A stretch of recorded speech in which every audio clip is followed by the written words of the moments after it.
Guys আমরা চলে আসছি মানে পুরনো বট গাছ অনেক বছর থেকে। আর যেটা বলে সত্য, বট গাছ বলে কোনো অমর থাকে, ওরা কি মরে না? এটা কি সত্যি? কাছে একদমই বিশ্বাস টিশ্বাস হয় না। আমার দাদা পরদাদা তখন থেকে বলে বট গাছটা এখানে এখনো আছে, একদম পুরো কি কয় সুরো ছোট থেকে সুরক্ষিত ভাবে। তো চলো দেখাচ্ছি, ঠিক আছে গাইস, এখনই দেখা দেবো তোমাদেরকে পুরনো বট গাছটা। এই যে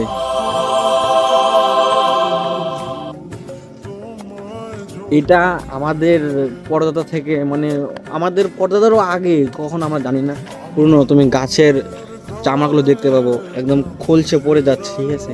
গাছটা আরো মোটা ছিল, আরো শুকিয়ে মানে যদি তুমি দেখতে পারো গাছটা একদমই পুরনো, একদমই পুরনো। গাছের শিকড় দেখতে পাচ্ছ, এই দেখো।